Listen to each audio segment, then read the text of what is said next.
Alors salut à tous, aujourd'hui on va faire un effet qui m'a été pas mal demandé, c'est l'effet skeleton, l'effet squelette. Donc quand un site va charger, quand une liste d'éléments vont charger, on va avoir cet effet là, cette animation avant de recevoir les données. Alors ici j'ai fait exprès de faire du throttle, donc de simuler du slow 3G, donc pour avoir une connexion simulée basse, afin de voir cet effet, voilà. Parce qu'évidemment si on a un tout petit site, ça va charger assez vite et on va pas trop voir cette animation. C'est très utilisé sur YouTube par exemple. Alors c'est pas mon YouTube ici, je suis un invité. Vous voyez au début on l'a vu très légèrement au début, il y a un effet directement, voilà. Voilà, très bien. Donc on peut passer à la suite, c'est fait sur Discord aussi, c'est utilisé sur Twitter je crois, enfin bref, toutes les applications. Là on va le faire en Vanilla, JS et CSS, mais finalement une fois que vous connaissez la technique, qui va être relativement simple entre nous, on peut l'implémenter sur les applications web avec les frameworks JS, etc. J'en ferai peut-être même une vidéo avec React, parce que ça peut être intéressant à savoir faire. Donc on y va, on va créer ça de A à Z, vous allez voir, ça va être sympathique. Ok, donc on y est, on est sur un simple dossier, à chaque fois j'essaye de faire des choses simples et modulables, comme ça vous pouvez facilement les intégrer sur vos projets, et vous pouvez aussi facilement recréer un dossier si vous avez envie de suivre avec moi, de coder avec moi. Je conseille aux gens de coder avec moi quand ils sont à un niveau débutant, grand débutant, jusqu'à peut-être au tout début d'intermédiaire, parce que ça vous permet de tomber sur des problèmes par vous-même, en faisant des fautes de frappe, en tombant sur des erreurs console, etc. Voilà. Après, s'il y a vraiment des gens qui s'y connaissent assez, c'est vrai que les vidéos, les tutoriels, on n'est pas tout le temps obligé de les recopier une fois qu'on s'y connaît assez. On va juste extraire ce dont on a envie. Donc ici, index, script et style. J'ai enlevé l'autosave parce qu'on va utiliser des API, et quand on utilise des API, on essaie de pas trop les surcharger avec un autosave qui va en fait faire des appels à chaque fois. En fait, ça va enregistrer tout seul. On y reviendra dans la partie JavaScript. Donc en premier lieu, on va faire l'HTML CSS. Il nous faut une grille. Alors, j'agrandis tout ça pour ceux qui sont sur portable, et on y va pour cet effet squelette. Donc on fait une div avec cards grid, la grille des cartes, et à l'intérieur on va se créer une carte. Et une fois qu'on en a fait une, on les aura toutes faites. Donc une carte comme ça, avec ensuite au-dessus div top img skeleton anime, comme ça, très bien. Donc c'est une div ici, c'est pas encore une image, mais quand on recevra les données, en JavaScript, on créera une image. J'évite de mettre une image en fait vide, avec source vide, parce qu'en termes de SEO, etc., si ça se fait analyser par les moteurs de recherche, ça pourrait être assez mauvais. On reviendra dessus également. Div.content ensuite, ça va être le contenu qu'on a en dessous, et on va avoir un h3 avec la classe skeleton. Désolé pour la prononciation. Title et skeleton anime, comme ça, très bien. Ok, maintenant je fais maj alt flèche du bas, une fois, deux fois, et en dessous ce sera pas title, mais texte, et texte comme ça. Donc qu'est-ce qui se passe ici? On a une simple carte en fait, parce que de base il faut montrer du demi-content, c'est-à-dire un contenu faux en fait, un contenu faux. On va faire semblant d'avoir déjà des données en fait, en affichant cette sorte d'animation. Ah oui, mais là ça va pas fonctionner. J'ai enlevé le code, donc ça va cracher, c'est normal. Donc on va faire semblant de montrer, vous savez, les barres qui vont clignoter légèrement. Donc on va faire semblant de montrer tout ça.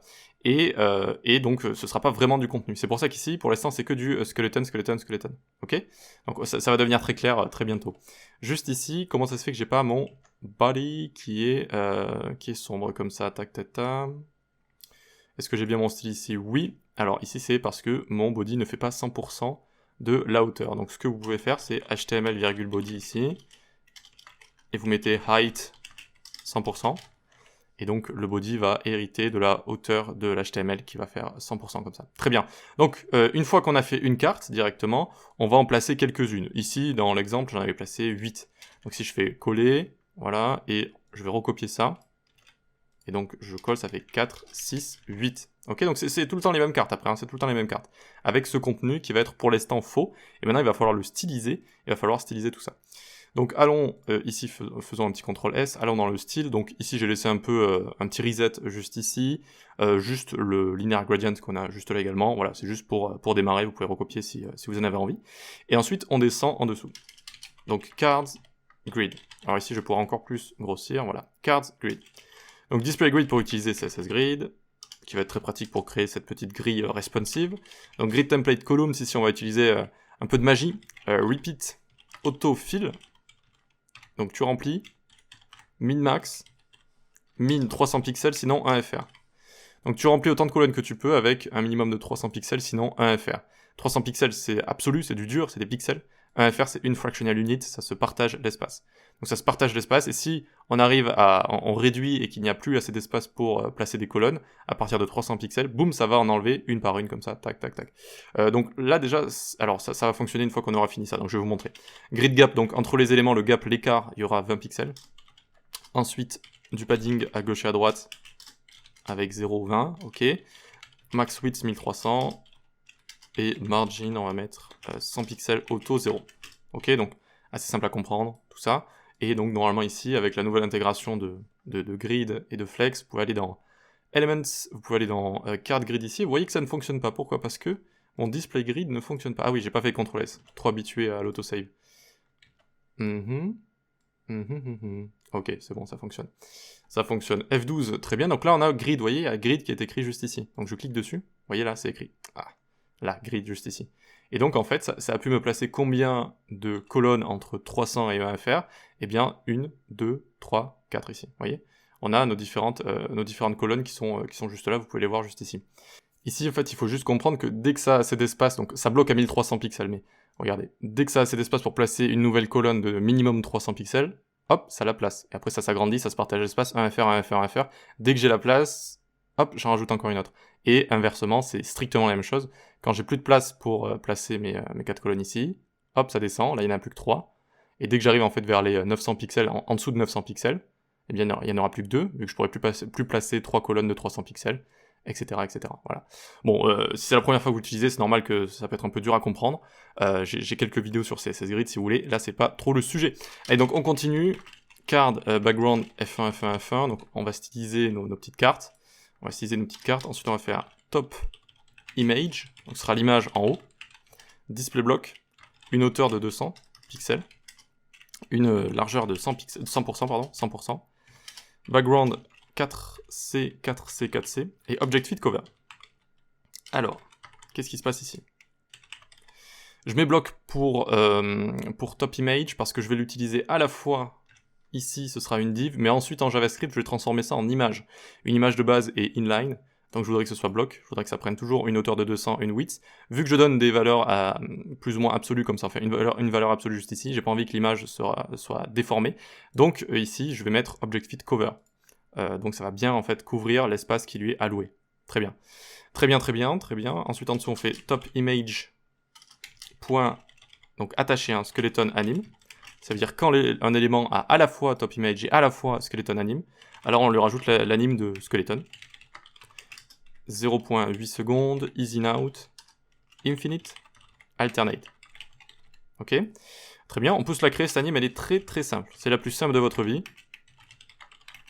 To, opacity, 0.6. Donc qu'est-ce que ça fait en fait? Donc de base, l'élément va passer de son opacité de 1 jusqu'à 0.6. 1, 0,6, 1, 0,6, 1, 0,6. D'accord, donc tout 0,6, et ensuite ça repart en alternate, donc ça repart jusqu'à 1.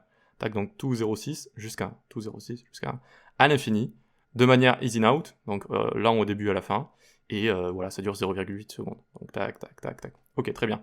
Donc une fois qu'on a tout ça, on est content, on va venir se faire content, padding 15 pixels, donc le contenu avec le texte, et ensuite donc on va se créer nos skeleton title. Là on a besoin de créer des barres, en fait, donc on y va. Une width de 60%, une hauteur de 20 pixels. Le BG ça va être 4C, 4C, 4C. 4C, 4C, 4C. 4C, 4C, 4C, ok, très bien. Et on va avoir la même animation qu'au-dessus, on va à chaque fois la même animation. Ok, donc on peut copier ça, le coller en dessous pour le texte. D'accord, donc le texte va prendre margin top ici de 10 pixels. Très bien, il va prendre margin top de 10 pixels, on va lui mettre width 60% ici, une hauteur on va lui mettre 10 ici. Background ce sera la même chose, et animation aussi. Quand vous avez du code qui se répète, comme ça c'est vrai qu'on aurait pu faire un sélecteur qui lit les deux, pour éviter de répéter ça juste ici. Bah, si vous voulez on peut le faire ensemble. Alors, skeleton title, virgule, ça veut dire le et en CSS, skeleton text. Et là regardez, on prend ça. Alt, on prend ça, CTRL X, on coupe et on copie en même temps, et on le met juste ici. Ok, D'accord, donc il n'y a pas une répétition, on évite une répétition en fait, ce qui est très bien. La width aussi, la width qu'on a juste ici. Oui, ça permet d'assainir notre code et d'éviter de se répéter, ce qui est quelque chose de très important quand on code, que ce soit en CSS ou ailleurs. Ok, donc on a tout ça, c'est très bien, mais mon second petit texte, moi j'ai envie qu'il soit un peu plus grand. Donc je vais faire skeleton text, mon premier, j'ai envie qu'il soit un peu plus grand. Donc first of type, le premier paragraphe qu'il va y avoir dans les enfants du parent va prendre width de 90%, tandis que l'autre va prendre une width de 60%. Ok, donc à partir de ce moment-là, je peux faire un CTRL-S. CTRL-S, et normalement il va se passer des choses. Alors, je ne sais pas pourquoi mon navigateur est très lent, mais ça fonctionne également. Donc on vient ici, on regarde un petit peu ce qui se passe. Tac, je vais enlever le mode grid ici, voilà. Donc on a notre effet avec notre petite animation, d'accord, donc ça c'est le bloc top image ici. On a notre titre, notre texte en dessous, mais nos deux petits textes ici, malheureusement, celui-là j'ai l'impression qu'il ne fonctionne pas. Mon skeleton text ici, j'en veux un avec une width de 90% et il ne fonctionne pas. Donc voyons voir, est-ce que j'ai bien écrit skeleton text ici? Ouais. Ah non, c'est des H3 ici que j'ai mis. Off. Miséricorde. Ici, on va enlever toutes les cartes du coup, sauf la première. Là, on clique ici, on fait CTRL D, et on écrit P comme paragraphe ici. Ok. Et on recopie ça, on le colle une fois, on copie les deux, et donc on fait 4, 6, 8. Ok, on n'a rien vu, c'est bon. C'était juste ici, donc un H3 et des paragraphes en dessous. Vous l'aviez peut-être remarqué.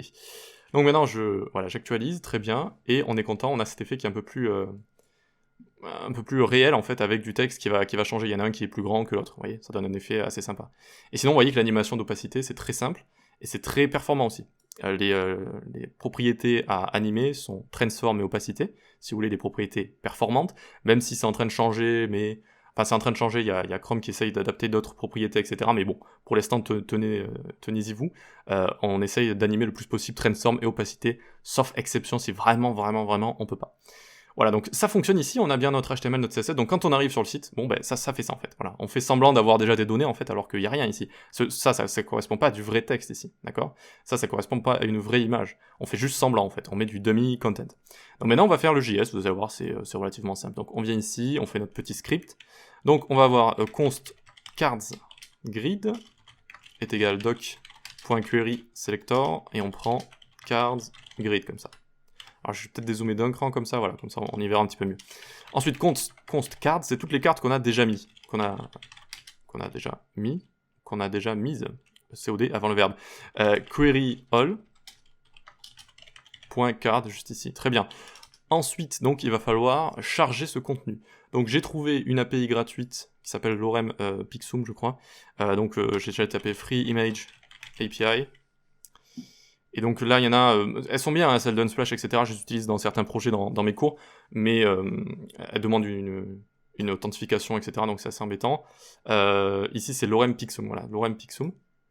Donc en fait, vous avez juste à appeler ici une URL, à utiliser une URL, donc c'est relativement simple, il n'y a pas besoin d'authentification ou quoi que ce soit. Et Advanced Usage, voilà, je vais prendre une liste d'images ici, d'accord? Donc juste, en fait, je vais utiliser cette URL avec la méthode fetch, et je vais pouvoir les récupérer, les données que je veux, c'est-à-dire des images. Voilà, je vais récupérer tout ça. Donc allons-y, hop. Ici, je vais faire const load content est égal async, asynchronous, donc asynchrone.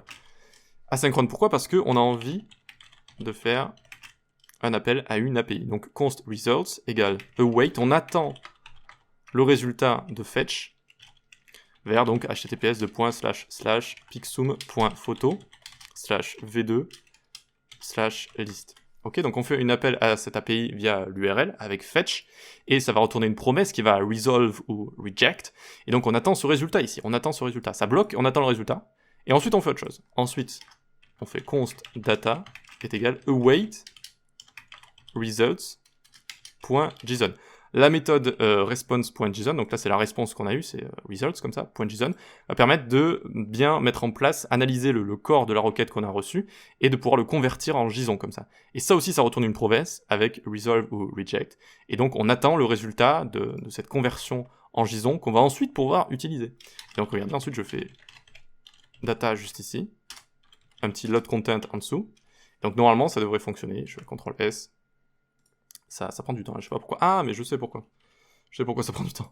j'ai mis network, ici le network est resté en slow 3G. Donc je mets no throttling, on y viendra à la fin ici, c'est normal en fait, oui, depuis tout à l'heure ça simulait une slow 3G. Donc voilà pourquoi. Voilà pourquoi. Ok, donc maintenant c'est mieux. Ici, vous voyez que j'ai bien un tableau. J'ai un tableau avec, à chaque fois, plusieurs objets qui contiennent donc l'auteur, la taille et les images. Donc pour les afficher, il faut utiliser le download URL ici, URL, et on vient ici, on fait tac. Vous voyez, je mets une image, et là je vois l'image qui est juste ici.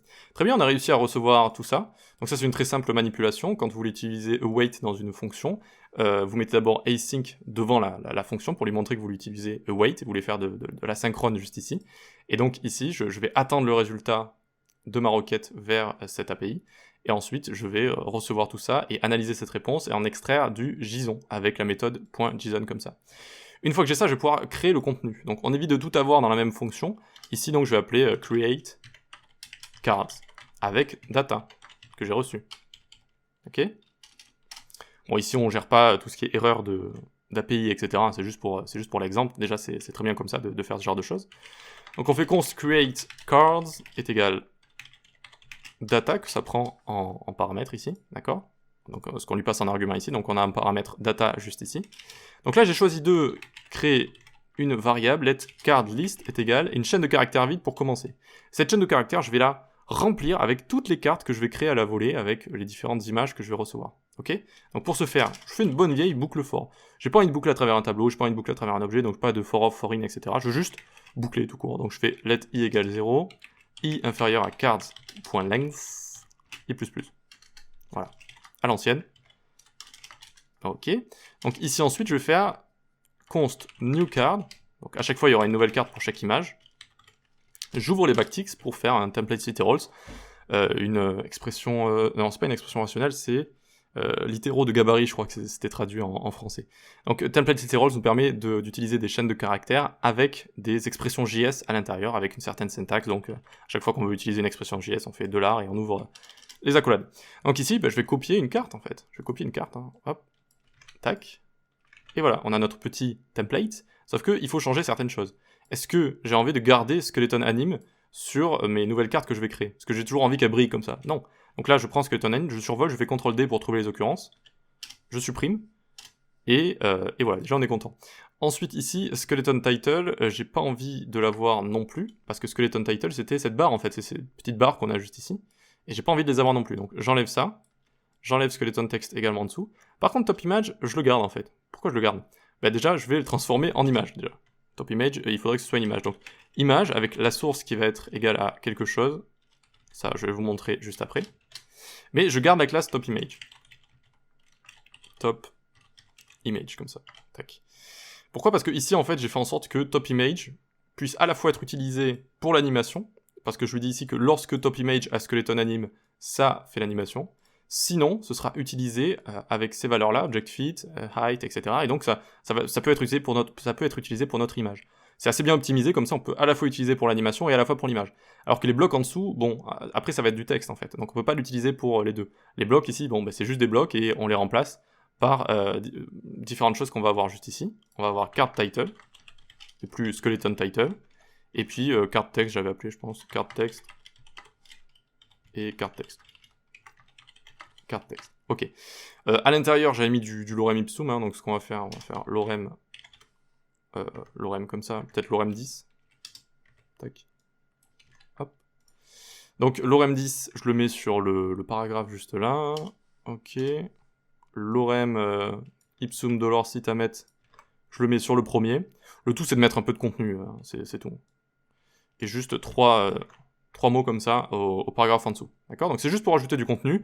Le contenu ici ne va pas venir de l'API, mais normalement tout vient de l'API, c'est-à-dire à la fois l'image, ici il n'y a que l'image qui va charger, mais à la fois le content qu'on va avoir juste ici, ça peut être soit des articles de blog, soit du contenu sur des utilisateurs, etc. etc. Ok, et bon, maintenant c'est très bien tout ça, mais comment je fais pour mettre la bonne URL que je reçois depuis mon API ici? Comment je fais? Eh bien je fais data de i.download URL. Ok, très bien. Qu'est-ce qui va se passer ici? Qu'est-ce qui va se passer? Eh bien, data, c'est ce que je passe à ma fonction en argument. I référence I ici de ma boucle. Donc à chaque fois, ça va faire data de 0, premier objet, point download URL. Donc première première image, je passe la première image à la première carte. Et deuxième image, je passe la deuxième image à la deuxième carte, etc. etc. Ok? Aussi simple que ça. Donc, très bien, on a tout ça, Maintenant en dessous, je vais faire card list, plus c'est égal à chaque fois à new card. Donc comme je vous l'ai dit, je remplis à chaque fois card list juste ici, boum, boum, boum, je rajoute des cartes, au lieu de le mettre directement dans mon DOM en fait, parce que j'ai pas envie de faire des calculs qui peuvent être coûteux, et à chaque fois de rajouter des éléments dans le DOM. Allez, hop, ça doit refaire des calculs, et encore un autre, hop, ça doit refair des calculs, etc., etc. Là, je remplis tout simplement une chaîne de caractères, et à la fin, une fois que ma boucle for a terminé, je fais cardGrids.innerHTML est égal cardList. Ok, donc ma grille va prendre cardList qui sera remplie de cartes. Ok, et donc ça va transformer ma chaîne de caractères en élément HTML. Et que j'entende pas quelqu'un me dire que innerHTML ici est dangereux en termes de sécurité. Il n'y a strictement aucun problème, évidemment ici. Ok, donc c'est très bien. Maintenant je vais tenter de faire un petit CTRL-S. Alors déjà ici et ici. Et on voit que ça fonctionne. Alors, évidemment, ici, on n'a pas encore fait le throttling, donc ça veut dire étranglement, en fait, on étrangle notre connexion. Donc ici, si j'actualise, bon, bah, c'est très rapide, quoi, c'est très rapide, on voit à peine l'effet skeleton. Donc pour bien simuler, on peut venir ici, donc appuyer sur F12, ça ouvre les DevTools, on va dans Network. Dans Network, on clique sur No Throttling ici, et on va dans Slow 3G. Ok? Donc maintenant, ça va simuler une 3G faible. Donc j'actualise, et ça va prendre plus de temps, et normalement, je devrais apercevoir voilà, mon effet skeleton qui fonctionne bien. Et ensuite, j'ai mes données qui apparaissent. Voilà. Très bien, ben, on a réussi à faire ça. En fait, le but de l'effet skeleton, c'est de montrer du contenu faux, entre guillemets, pour faire semblant, en fait, l'utilisateur n'y voit que du feu, il se dit « Ah ouais, il y a déjà mon contenu qui est en train d'apparaître, il est en train de charger », alors que c'est du faux contenu. Hein. Et ensuite, eh bien, on a le vrai contenu qui apparaît. Voilà. J'ai essayé d'optimiser ça, de faire ça assez bien en termes d'optimisation. Après, je pense que voilà, il y a plusieurs façons de faire, il y a plusieurs façons possibles. Je la trouve assez simple, celle-là. On peut en discuter si vous voulez, si vous en avez d'autres. Je la trouve relativement simple. Donc ici, ce que je vais vous montrer, vous voyez, Top Image ici fonctionne avec les images encore. Ça fonctionne à la fois pour l'animation et à la fois avec les images. Et avec Object Fit Cover, les images vont bien couvrir l'espace alloué juste ici. L'animation, bon, plutôt simple à comprendre. Et ici, alors oui, j'avais rajouté un poil de CSS après, bon, c'était pas forcément très utile, juste pour en fait le texte après, j'avais rajouté un peu de CSS. C'est-à-dire que le texte de base, c'est des rectangles qu'on a juste ici, et ensuite le texte va prendre des classes ici, avec du texte qu'on a rajouté juste là. Voilà, j'avais rajouté juste un peu de CSS, enfin, c'est rien de bien grave. Donc cet effet, il est très utilisé, et il est pas mal utilisé avec les applications web, donc je pense que je ferai une partie avec React aussi, où je montrerai comment appliquer ça avec React, ça peut être assez sympa. Mais voilà, likez, partagez, abonnez-vous, on se rejoint dans des prochaines vidéos sur le monde du front-end et du développement web. Rejoignez le Discord, la newsletter, suivez mes cours sur les plateformes d'e-learning, on se dit à la prochaine,